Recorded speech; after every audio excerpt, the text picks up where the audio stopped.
साहित्य निधि में आज सुनिए वरिष्ठ हिंदी लेखिका उर्मिला शिरीष जी की लिखी हुई कहानी अतीत जीवी। अब तो तुम्हारी नौकरी लगने वाली है, कई रिश्ते आ चुके हैं। अभी से शादी करके क्या करूँगा? फिर कब करोगे? पहले इन तीनों की शादी कर लूँ तब सोचूंगा। कितना बड़ा दायित्व है ये। इनकी शादी के लिए इतना पैसा आएगा कहाँ से? अब तक जो कुछ था सब समाप्त हो चुका है। मकान है तो खंडहर हुए जा रहे हैं, लड़कियां हैं तो काबू में नहीं रहीं। कोई पैसे वाली पार्टी मिल जाए तो उद्धार हो जाएगा। आज तक तुम टालते आए हो, अब कम से कम हम सबकी खातिर तो सोचो। कहाँ रखोगे लड़की को ऐसी गरीबी में? आपसे कहा था कि बगीचे का लालच छोड़ दो, मुकदमे में कितना पैसा बर्बाद हो गया। बगीचा तो मैं लेकर रहूँगा बेटे। उस बगीचे की कीमत जानते हो कितनी है? हालत सुधर जाएंगे। ज़मीन जायदाद न बनाकर हमने तुम लोगों को तो बना दिया है। इतनी उच्च शिक्षा, इतना पुरुषार्थी शरीर, ऐसी विलक्षण बुद्धि। अब वक्त आ गया है कि इन सबका फ़ायदा उठाया जाए। एक विज्ञापन निकला था, हमने पत्र डाल दिया था, उनका उत्तर भी आ गया है। वे लोग कल तुमसे मिलने आ रहे हैं। सुना है बहुत बड़ी पार्टी है। लड़की के ताऊ एमएलए हैं, पिता का अपना कारोबार है, लड़की डॉक्टर है। बेटा घर संवर जाएगा। पर दादाजी, आप जानते हैं कि मैं जानता हूँ बेटा कि जो भावना तुम्हारे अंदर एक बार बस जाती है वो आसानी से नहीं हटती। प्रेम तो शाश्वत होता है, अमर होता है। प्रेम हृदय से उत्पन्न होता है, जैसे धरती को फोड़कर कोई धारा निकलती है। शादी से क्या फ़र्क पड़ने वाला है? दूसरे दिन वो लोग आ पहुँचे थे। लड़की के पिता नीलेश को देखकर मुग्ध हो गए थे। भविष्य की पता नहीं कौन सी बातों से आश्वस्त होकर उन्होंने इन लोगों को आमंत्रित कर लिया था। नीलेश को बड़ी मुश्किल से तैयार कर सके सभी। लड़की देखने में आकर्षक थी, व्यवहार में शालीनता, सौम्यता और परिपक्वता झलकती थी। इतना अच्छा रिश्ता, यहाँ रिश्ता करने से सब कुछ बदल जाएगा। घर, लड़कियों का जीवन, समाज में मान सम्मान। ज़रूरी तो नहीं कि हर एक को सुंदर लड़की ही मिले। क्या ख्याल है बेटा? तुम घर में सबसे बड़े हो, तुम्हारे ऊपर तमाम जिम्मेदारियां हैं। विवाह के बाद भी अपनी स्वतंत्रता बनाए रखना। उन्होंने डरते डरते कहा, क्या पता लड़का अपनी जिद पर अड़ जाए। पर आप जानते हैं कि मैं उसी से विवाह करना चाहता हूँ। ये लड़की मुझे उतनी पसंद भी नहीं है। बेटा, नापसंदगी की वजह? शादी करते वक्त कई चीज़ें देखी जाती हैं।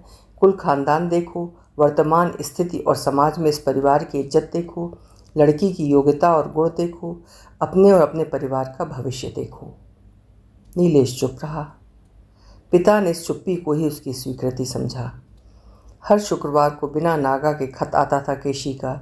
इस दिन नीलेश खिड़की में बैठ जाता था। 2 माह पूर्व ही केशी के पिता का तबादला बम्बई हो गया था, इसलिए वो चली गई थी। केशी के पिता ने स्वयं अंतर्जातीय विवाह किया था। उन्हें किसी भी प्रकार की आपत्ति न होती अगर केशी नीलेश से विवाह करती। नीलेश नौकरी करके बहनों की शादी कर देना चाहता था और केशी नीलेश की जिम्मेदारियों का बोझ कम करने के लिए पढ़ाई के बाद नौकरी करना चाहती थी। ये योजना अब भी उनके लिए लक्ष्य सिद्ध थी। उसे क्या लिख दूँ? नीलेश बार बार सोचता और असहाय हो जाता। नीलेश डायरी में कुछ लिख रहा था और इधर बधाइयाँ दी जा रही थी परस्पर।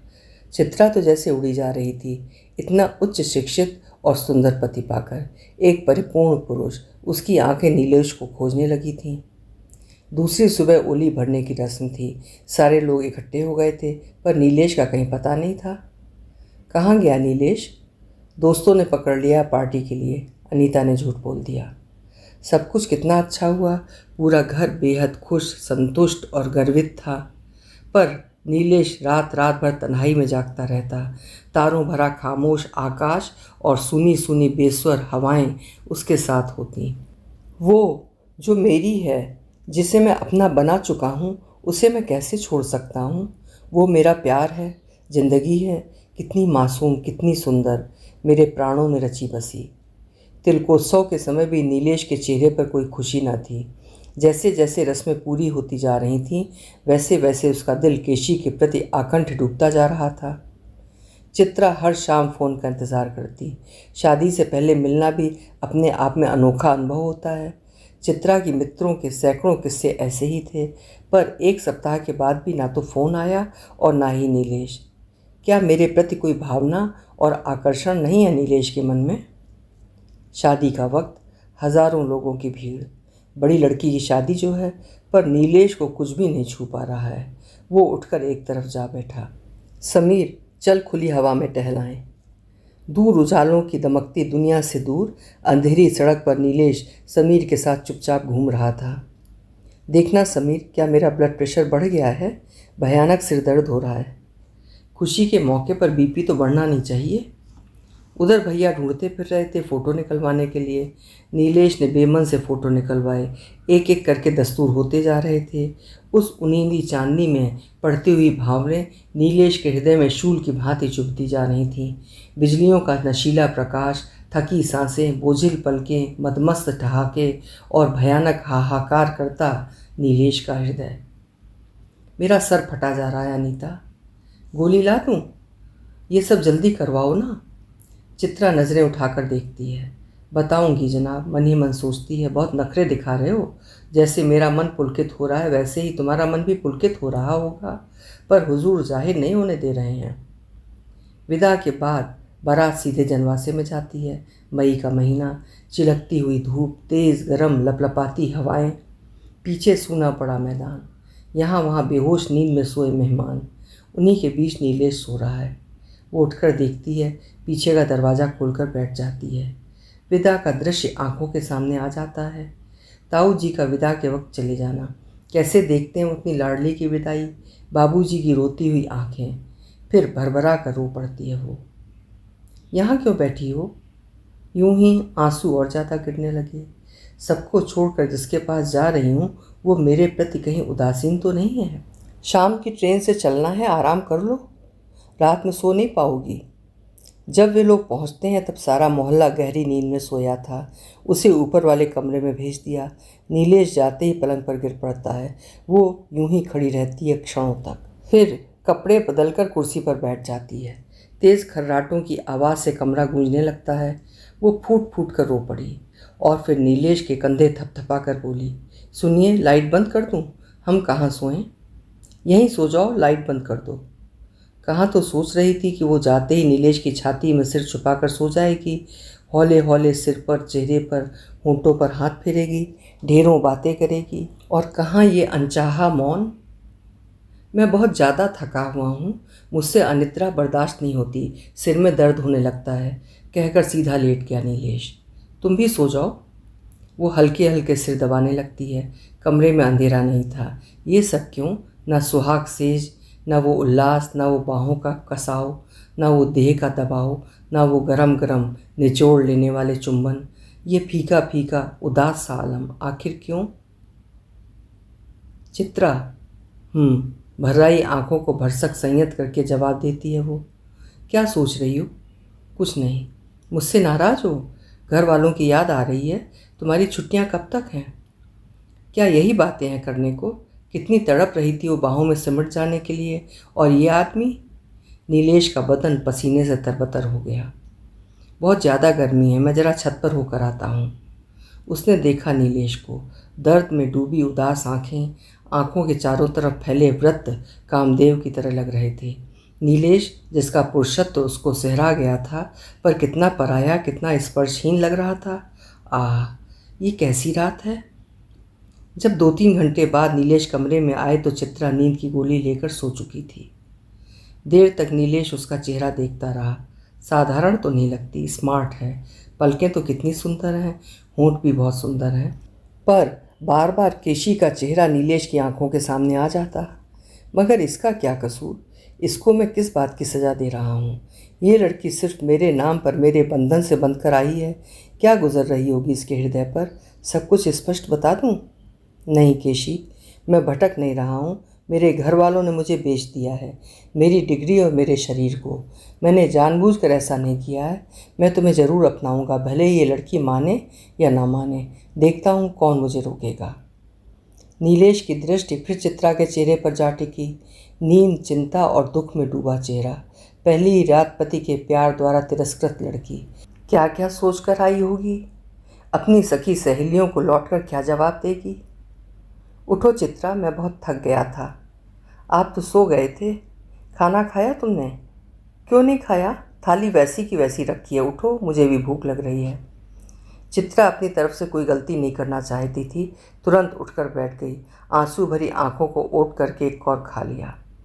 सारा काम मुझे ही करना पड़ा, इसलिए तबीयत कुछ गड़बड़ हो गई। वो ग्लानि से भर उठी। मैं क्या क्या सोचने लगी थी इनके बारे में, बेचारे। लाइट बंद कर दो। कुछ नया और प्राणों में हलचल मचा देने वाला होगा ही। कल्पना तथा प्रतीक्षा में उसके प्राण अकुला उठे। पर देर तक प्रतीक्षित देह और सांसें संज्ञा शून्य सी हो गईं। कब शेष रात गुजर गई और कब चिड़ियों का सुमधुर कोलाहल गूंज उठा, पता ही न चला। देह में थकान थी, मन पर भारी दुख का बोझ, दिल में टीस और आत्मा अपमान से क्षार क्षार हुई जा रही थी। सुबह से ही नेक दस्तूर शुरू हो गए। उसका मन व्यथा और हताशा से बिखर गया। जब कंगन खोलते वक्त भी नीलेश दूर जाकर बैठ गए। कितने हुलास, कितने जतन और कितने हंसी मजाकों के बीच भाभियों ने कंगन बांधा था। चित्रा नीलेश के लिए कई उपहार खरीद कर लाई थी। पैंट शर्ट का कपड़ा, टाई, घड़ी और गॉगल्स। ऐसा करो, ये सब चीज़ें तुम अजय को दे दो और ये घड़ी मैं अनीता को दे दूँगा। पर हम तो, क्या आपको पसंद नहीं आई? वो शब्द चबा कर रह गई। नीलेश ने न उससे कोई चीज़ ली, ना ही उससे कोई उपहार दिया। क्या ये शादी हठात की गई है? आखिर बात क्या है? कल से आज तक कितनी चोटें पहुंची हैं उसे, वो पूछी बैठी। एक बात बताएंगे? क्या? शादी आपकी अपनी पसंद से नहीं हुई? क्यों, किसने कहा? नीलेश हड़बड़ा कर बोले। फिर मेरे प्रति? नहीं तो मेरी तबीयत ठीक नहीं है, घर में भी तनाव है। क्या तबीयत और घर के तनाव के बारे में मुझे नहीं बताया जा सकता? आप दूसरों से तो खूब बातें कर रहे हैं। कैसी बातें सोचती हो? शाम को मंदिर जाना था। मंदिर की ओर जाने वाली पगडंडी पर पैदल ही चलना पड़ता था। उसने देखा नीलेश अनीता का हाथ पकड़े बहुत आगे चल रहे हैं। तभी उसे ठोकर लगी और वो गिरते गिरते बची। कौन कहेगा कि डॉक्टर लड़की यूं घूंघट डाले चल रही है? उसका हृदय टीस से भर उठा।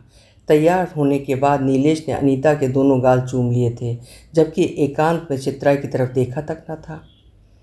विदा के वक्त भी यही हुआ। नीलेश सबके बीच बाहर खड़े थे। वो कमरे में अकेली थी। नीलेश का इंतज़ार कर रही थी कि आएंगे, कुछ कहेंगे। उसी ने बुलवाया। क्या बात है? वो आगे को बढ़ी और बाहों में जाते जाते रुक गई। बाहें नीचे झुकी थीं। पत्र तो लिखेंगे? क्यों नहीं लिखूंगा। कब आएंगे? 5 तारीख को आऊँगा, बम्बई जाना है मुझे। सच? देखो ज़रूर आना, मैं इंतज़ार करूँगी। जाते वक्त क्या एक बार प्यार भी नहीं करेंगे? वो आंखों में याचना लिए खड़ी थी। चलो बाहर, सब लोग इंतज़ार कर रहे हैं, कहकर नीलेश चले गए। वो अवाक, विदग्ध खड़ी रह गई। वो हर रोज़ पत्र का इंतज़ार करती, मगर पत्र ना आता। 2 सप्ताह में उसने 6 पत्र लिख दिए थे, जबकि नीलेश का सिर्फ 1 पत्र आया था, वो भी औपचारिक सा। हालांकि वो हर बार स्वयं को ही कोसती कि मैं ही क्यों पीछे पड़ी हूँ, इस बार खत नहीं लिखूंगी।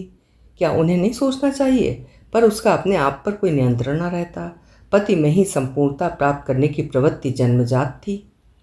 एकांत में जब वो नीलेश का खत पढ़ती तो शर्म के मारे अपने आप में डूब जाती। खत के टुकड़े टुकड़े करके उसका हृदय परत परत उघड़ने लगता था। क्या यही है पति का खत? हाय! 5 तारीख को उसने इंतज़ार किया, अविश्वास और उदासी से भरा इंतज़ार, किंतु ना नीलेश आए ना ही उनका खत। पापा, मैं कुछ दिनों के लिए गांव जाना चाहती हूँ। क्यों बेटी, छुट्टियाँ हैं क्या? हाँ, फिर जा भी ना सकूँगी, ताऊ जी अकेले हैं।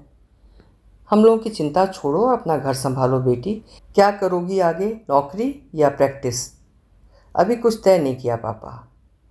बचपन से ही वो ताऊ जी के पास ज़्यादा रही है। आज भी उसे अपना गांव बेहद प्रिय है। गांव का माहौल, खेत खलिहानों का आकर्षण, खेतों और जंगल में से आने वाली वो मधुर सनसनाहट पैदा करने वाली वो स्वर लहरियाँ, कितना मज़ा आता था उसे।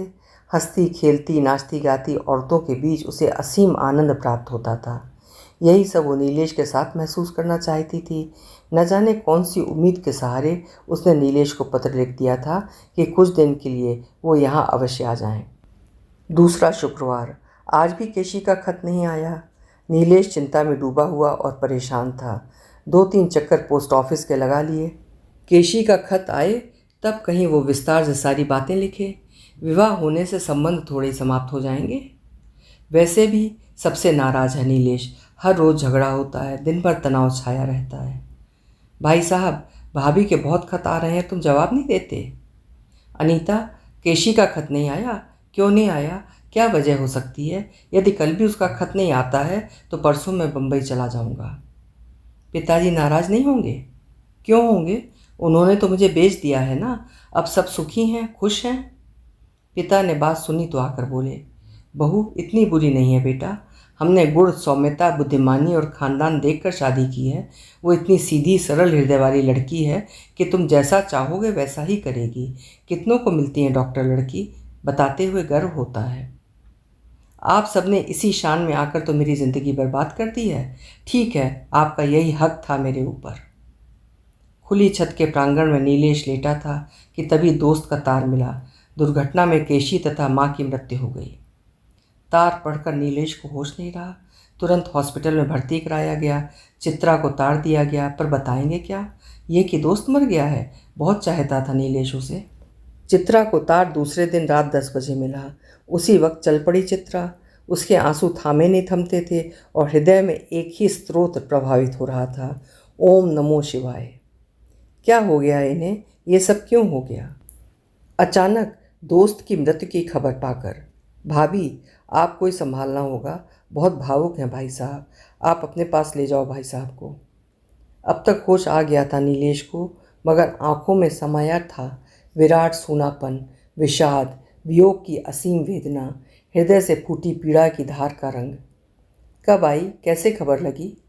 वो खामोश नीलेश के सिर पर हाथ फेरती रही, रात भर कुर्सी पर बैठी रही अर्ध निद्रा में। नीलेश नीम बेहोशी में बड़बड़ाते रहे, तुम कहाँ हो, कहाँ हो? मुझे छोड़कर मत जाओ, मैंने बहुत दिल दुखाया है तुम्हारा। भगवान, ऐसा कौन सा गुनाह किया था कि तुमने मेरी सबसे प्रिय चीज़ छीन ली? मैं क्या करूँगा अब जीकर? अगर तू सच्चा है तो मुझे भी मौत दे दे। मैं थक गया हूँ इस ज़िंदगी से, नहीं रह सकता मैं जीवित। कैसी बातें कर रहे हैं आप? अभी तो आपकी ज़िंदगी की शुरुआत हुई है, आप ही तो बड़े हैं इस घर में, सब कितने चिंतित और परेशान हैं। मुझे किसी की परवाह नहीं है, मेरी परवाह किसने की? दूसरी शाम घर ले आए थे नीलेश को, तब भी बात नहीं की थी नीलेश ने। वो चुपचाप बैठी रही थी। एक सिगरेट का पैकेट मंगवा दो, सिगरेट आपको नुकसान देगी। मैं तुम्हारी राय नहीं मांग रहा। उसने देखा सिगरेट कश पर कश लगाए जा रहे हैं नीलेश। अंधेरा कमरा, सुलगती सिगरेट की चमकती नोक और धुएं के साथ निकलती फैलती आहें कराहें। मुझे अकेला छोड़ दो, तुम क्यों आई? परेशान हो गई ना? मैं तो अच्छा खासा हूँ, तुम्हारे काम का नुकसान नहीं हो रहा होगा। तुम चाहो तो चली जाओ। मैं इस हालत में आपको छोड़कर चली जाऊँ? अच्छा, अभी तो तुम जाकर सो जाओ, नीलेश ने चिढ़कर कहा। मैं कहाँ जाऊँ इस वक्त, रात के 2 बज रहे हैं। एक काम करोगी मेरा? मुझे थोड़ी सी शराब दे दो, मेरी अलमारी में रखी है। मेरी तबीयत बहुत ज़्यादा घबरा रही है, मैं सब कुछ भूल जाना चाहता हूँ। चित्रा स्तब्ध सी खड़ी रह गई। बस इतनी सी। नीलेश गिड़गिड़ा कर बोले, तुम पीते हो? कभी कभी। मेरे दुख को तुम नहीं समझ सकती। ठंडा पानी मिला देना। सुनो, वो जो टेप रिकॉर्डर रखा है उसे उठा लाओ, ये वाला कैसेट लगा दो। इस वक्त सब जाग जाएंगे। मैंने कहा ना कि मैं दुनिया में किसी की परवाह नहीं करता। बहुत छोटी है मेरी ज़िंदगी, मैं अपने हिसाब से जीना चाहता हूँ। देखो ना, इंसान की हस्ती होती भी कितनी सी है। मुट्ठी भर मिट्टी से आया हूँ मैं, मुट्ठी भर राख में बदल जाना है। यूं ही मैं इस महफिल से चला जाऊँगा।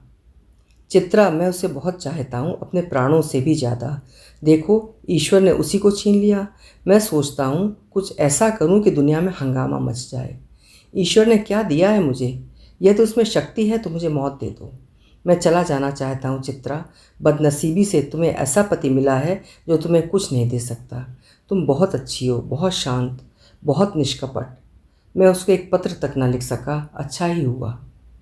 शांत हो जाओ, सो जाओ, चित्रा ने नीलेश को अपने से सटाते हुए कहा। नहीं, मुझे इस तरह मत लिटाओ, घबराहट होती है। तुम जाओ, मैं गीत सुनूंगा। चित्रा का धैर्य जाता रहा। वो अशांत हो उठी, उठकर बाहर चली आई। सभी सो रहे थे, चारों तरफ नीरवता व्याप्त थी। वो सूनी छत पर जा लेटी। आकाश संत की सी मुद्रा में था। नक्षत्र मोतियों से चमक रहे थे। सुहावनी हवा चल रही थी। कितना सुंदर और प्यार भरा आलम है। कितनी मस्त है ये रात। क्या हो गया है नीलेश को?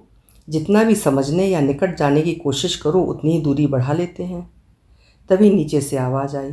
वो गई, देखा पूरे फर्श पर उल्टी पड़ी है। बदबू से कमरा भरा भभक रहा था। उसे लगा कि वो अभी बेहोश हो जाएगी। उसने कमरा साफ किया, अगरबत्तियाँ जलाईं, मुंह हाथ धुलाकर कपड़े बदले नीलेश के। देर तक वो सिर दबाती रही, मगर तभी उसका मन वितृष्णा से भर उठा। वो छत पर जा लेटी।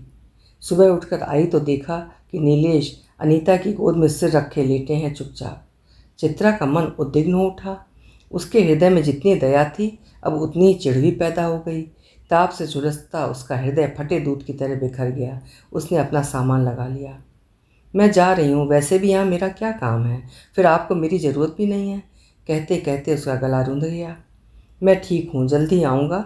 एक बात सोचकर मैं परेशान हूँ कि जब ये रुपए ख़त्म हो जाएंगे तब मैं क्या करूँगा, घर का खर्च कैसे चलेगा, मेरी नौकरी पता नहीं कब तक लगेगी।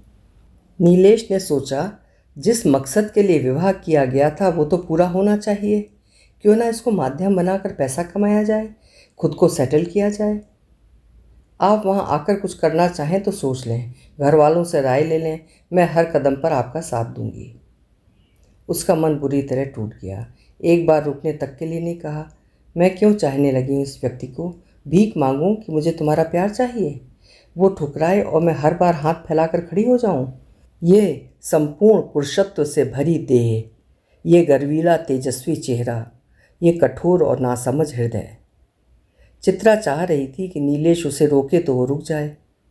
बेटा, बहू जा रही है, तुमने जाने को बोल दिया क्या? क्यों? आधी रात को भागी भागी आई, और देखो बेटा, वो तो मर ही चुकी है। अब तो अपनी पत्नी को ही प्यार करो। इतना प्यार इसे करोगे तो तुम्हारे जीवन को खुशियों से भर देगी।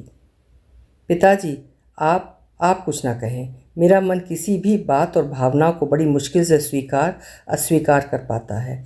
मैं क्या करूं? मैं अपने स्वभाव से विवश हूं। आप मुझे अकेला रहने दो। कमरा धुएं और गंध से भरा है। कैसेट प्लेयर तेज आवाज़ में बज रहा है। प्यार, मिलन, वियोग, मौत और वेदना के दर्द भरे गीत गूंज रहे हैं। दर्द और दर्द की अनुभूति के गीत। देर रात तक तन्हाई में भटकते रहते हैं ये गीत। चित्रा ने ससुराल की जिम्मेदारियों को ओढ़ लिया था। ताऊ जी ने नीलेश को एक बहुत बड़ी कंपनी में नौकरी दिलवा दी थी। चित्रा ने नौकरी न करके क्लिनिक खोल ली थी। पहले नीलेश अकेले ही आए थे, बाद में अनीता को भी बुलवा लिया था। कहीं कोई परिवर्तन नहीं आया था, जबकि 1.5 साल का वक्त कम नहीं होता। दुनिया की दुनिया बदल जाती है इतने वक्त में। तो ये कैसा वैवाहिक जीवन है, सूना सूना, बेरौनक। कैसी पत्नी है वो जिसकी देह और मन आज तक चिन्हों से खाली है, सूनी है।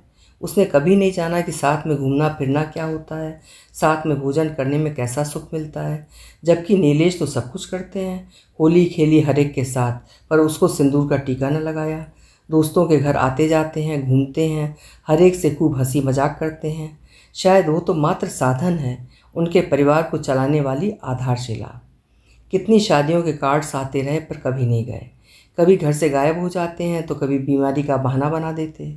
कभी उसी के सामने कहते, आज तो मन कर रहा है तालाब किनारे चला जाऊं और चुपचाप अकेला पड़ा रहूं। बहुत याद आ रही है बीते दिनों की, हम लोग घंटों बैठे रहते थे वहाँ। चलो चलें, वो उत्साहित होकर कहती। मैं अकेला ही जाना चाहता हूँ।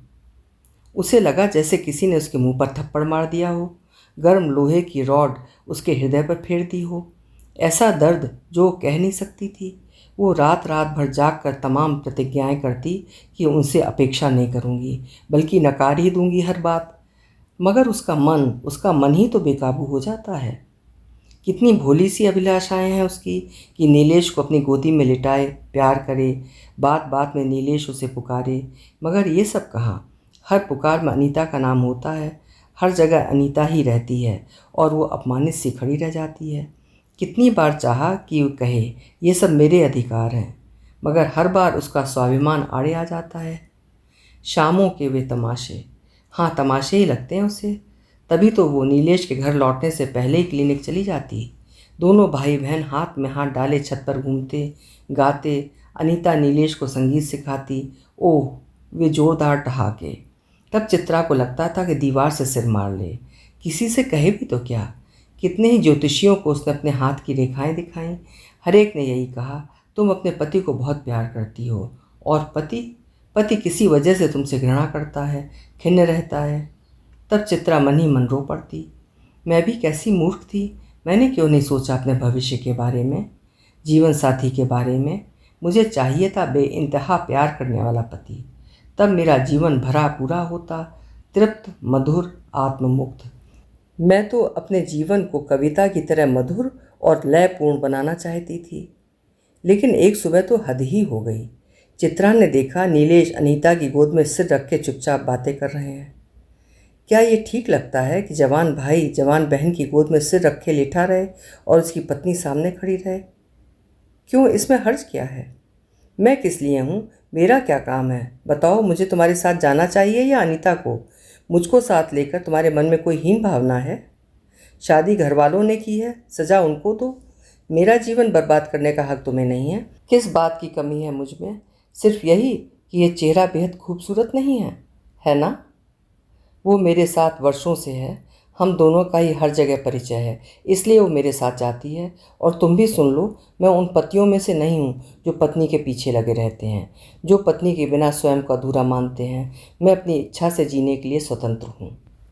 हाँ, पत्नी को प्यार करना पाप है, पत्नी को साथ ले जाना पाप है, पर पत्नी को अपनी सुख सुविधाओं के लिए इस्तेमाल करना पाप नहीं है।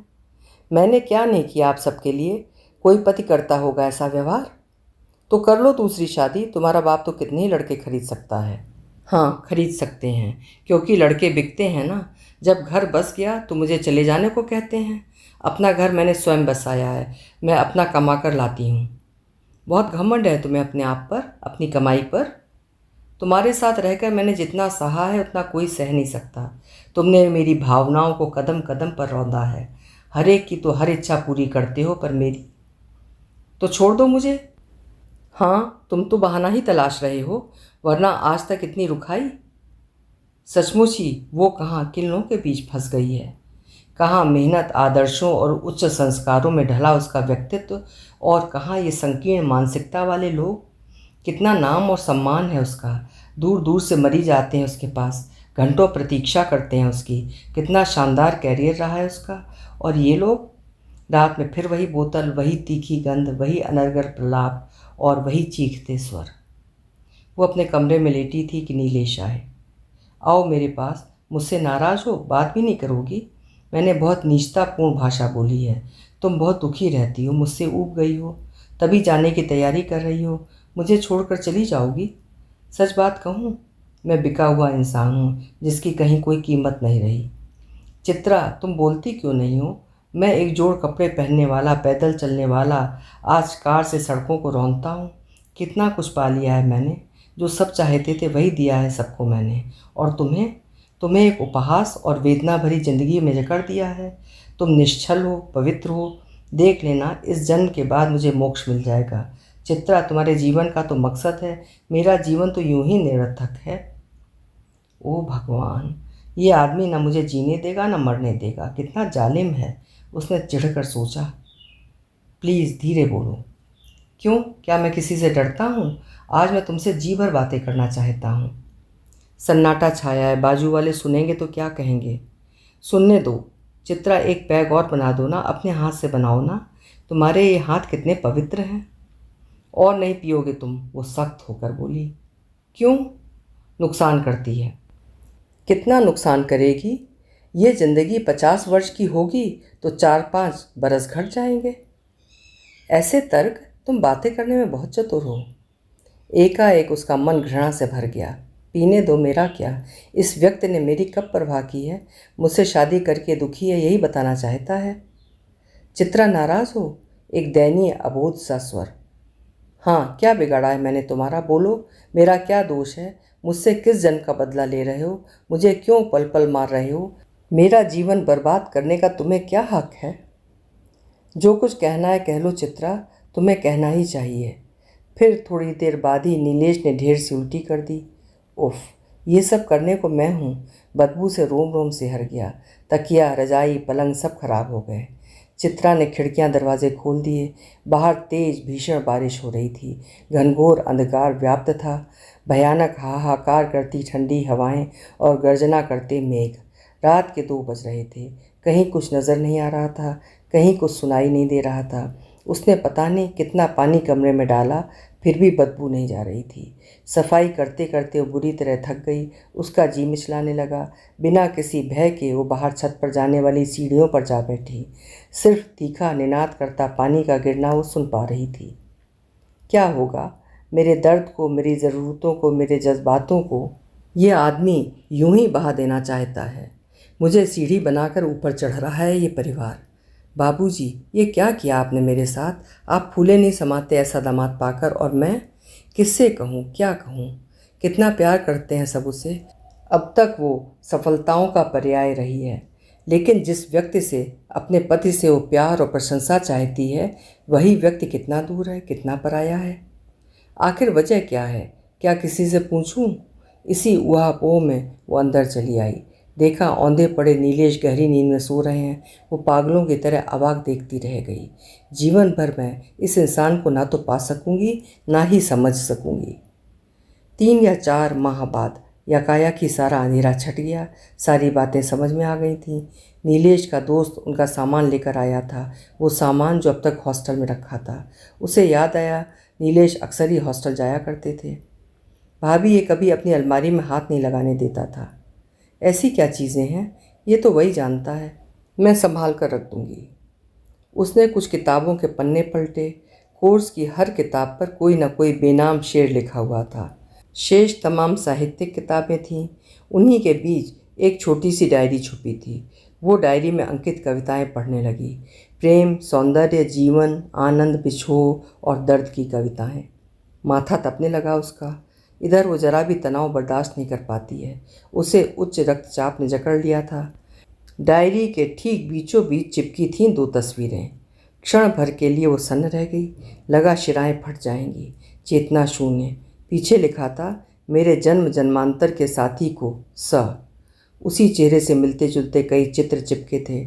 डायरी में प्रमुख तारीखों को रेखांकित करके लिखा हुआ था, नीलेश के आंतरिक जीवन का अंतरंग रूप, जिसे वो आज तक नहीं देख सकी थी, नहीं पहचान सकी थी, वही सामने खुला पड़ा था। लिखा था 10 मई। आज मैं दूसरे के साथ बंध गया हूँ, हृदय से नहीं, बाहर से। मेरी प्रिया, ये क्या किया मैंने? क्या मुँह लेकर आऊँगा तुम्हारे पास? तुम धोखेबाज कहोगी मुझे? नहीं, मैं तुम्हें आत्मा से प्यार करता हूँ। तुम देखना, तुम्हारा स्थान ये लड़की कभी नहीं ले सकेगी। मैं बहुत निर्लिप्त स्वभाव का इंसान हूँ। मुझे कोई बंधन, कोई लालच नहीं बांध सकता। मेरे हृदय में तुम ही रहोगी। तुम्हारा ये अनूठा सौंदर्य जिसकी मैं उपासना करता हूँ। मैं तड़प रहा हूँ तुम्हें देखने के लिए। 12 मई। याद आ रहा है वो दिन जिस दिन तुम आई थी। मैं तुम्हें अपलक देखता रह गया। मेरी पलकें नहीं झपक रही थीं। मेरी अंधेरी ज़िंदगी को रोशन करने वाली मेरी प्रिया, तुम मेरी हो। 25 मई। खबर पाकर मैं जिंदा रहा मेरी रानी। मैं तुम्हारी मौत की खबर बर्दाश्त कर गया। देख लेना, मैं जल्दी तुम्हारे पास आ जाऊंगा। तुम्हें पाकर मैंने मनुष्य योनि से मुक्ति पा ली है। तुम अनंत में चली गई। तुमने नहीं सोचा कि मैं पागल हो जाऊंगा, पर नहीं हुआ। इन सब ने बांध लिया है मुझे, मगर पंछी को कब तक पिंजरे में बंद रखा जा सकता है? मैं जानता हूँ कि मैं तुम्हारा हूँ, सिर्फ तुम्हारा। वो दुनिया के सामने मेरी पत्नी है, पर मेरी आत्मा से कोसों दूर है। मैं हर रोज़ आता रहूँगा तुम्हारी तस्वीर को देखने। ऐसे ही अनगिनत शब्द, वाक्य। प्रेम के पीछे पागल बना ये व्यक्ति उसका पति होगा, उसने कल्पना तक न की थी। पहले से इतनी अपेक्षाएं न की होती तो आज ये सब सह तो नहीं पाती। वो तड़पते सिर को थामे बैठी रही। मेरा अस्तित्व कितना हेय है। मैंने जो तिल तिल करके वक्त को जिया है, उस यातना को कौन महसूस कर सकता है? स्मृतियों का विशाल संसार। मरी हुई प्रेमिका के पीछे तुम मुझे जीते जी मार रहे हो, तड़पा रहे हो। देखती हूँ कब तक उसकी स्मृतियों के सहारे जी सकोगे। क्यों लाचार हूँ मैं, क्यों? कुचल दो मन को, मिटा दो देह के अस्तित्व को। मैं चली जाऊँगी। नीलेश को बता दूँ? क्या झगड़ा करूँ? समझा कर देखूँ? क्या एक मौका और दूँ? पर क्यों, किस लिए? इतनी जलालत के बाद भी गिड़गिड़ाना ठीक रहेगा? छी। नीलेश, एक बात बताओ, क्या पति पत्नी के बीच प्यार नहीं होता है? नहीं, पति पत्नी के बीच समझौते होते हैं, कर्तव्य होते हैं। प्रेम बाद में हो जाता होगा, पर मैं ऐसे सैकड़ों दंपतियों को जानती हूँ जो एक दूसरे को बेइंतहा प्यार करते हैं। हमाम में सब नंगे होते हैं, सब नाटक करते हैं, एक दूसरे के स्वार्थों के कारण जुड़े रहते हैं। तुम भी ऐसे हो? तुम व्यक्तिगत स्तर पर क्यों आ जाती हो? तुम्हारा दोस्त आया था, हॉस्टल में जो सामान रखा था दे गया है। कहाँ है वो? संभाल कर रख दिया है। तुमने वो किताबें? नीलेश अचकचा बोले। यूं ही देख रही थी कि डायरी, फोटो, अन्य सामग्री मिल गई। सब महफूज रखा है। नीलेश हतप्रभ, बेसांस, जैसे लकवा मार गया हो। तुमने क्यों देखी, क्यों पढ़ी? भागे हुए इंसान की जो खींच होती है, उसी खींच में बोले नीलेश। पढ़ ली तो सारी शिकायतें, सारा दुख खत्म हो गया है। मैं सोच भी नहीं सकती थी कि मुझे यूं लगातार छल सकते हो, वो भी इतनी चालाकी और निष्ठुरता से। कोई कितना ही प्यार करने वाला क्यों ना हो, 6.5 साल बाद तो सभी अपनी पत्नी को प्यार करने लगते हैं। पर आज 2.5 साल बाद भी तुम नहीं बदल सके, भविष्य में भी क्यों बदलोगे? नीलेश, कभी तुमने सोचा कि मैं किसके नाम से, किसके भरोसे आई हूँ? और मेरा मन, मेरा हृदय, मेरी भावनाएं भी थीं कुछ। आह, ये सब भी मेरे ही साथ होना था। पहली बार चित्रा फूट फूट कर रोई नीलेश के सामने। रात में इतना अधिक ब्लड प्रेशर बढ़ गया कि डॉक्टर को बुलाना पड़ा। सब सुनकर भागे भागे आए। नीलेश, मैं तुम्हें अत्यधिक प्यार करती थी, पर तुमने कदम कदम पर मेरे प्यार को ठुकराया। तुमने अच्छा नहीं किया नीलेश। क्या अब नहीं करती हो? अब सब कुछ बिखर गया है। तो तुम्हारा प्यार इतना कच्चा और कमज़ोर था? जो भी हो, मैंने सोच लिया है कि मैं यहाँ नहीं रहूँगी। कहाँ जाओगी? मैं गांव में क्लिनिक खोल लूँगी, किसी को कुछ पता नहीं चलेगा। मुझे छोड़कर चली जाओगी? तुम्हें छोड़ना ही पड़ेगा नीलेश। तुम्हारी बहन तुम्हारे साथ रहती है, तुम्हारी प्रेमिका तुम्हारे हृदय में है, स्मृतियों में है। तुम अतीत जीवी हो, मरे हुए लोगों के साथ जी रहे हो तुम। क्या तुम हमेशा के लिए चली जाओगी? पता नहीं, पर जब तक तुम अपने अतीत से मुक्त नहीं हो जाते, तब तक तो नहीं आ पाऊंगी। ये घर तो तुम्ही ने बसाया था, तो क्या हुआ?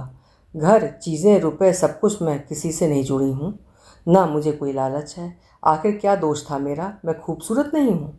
मैंने तो कभी इन बातों पर ध्यान ही नहीं दिया। मैं तो पढ़ा लिखा समझदार पति चाहती थी।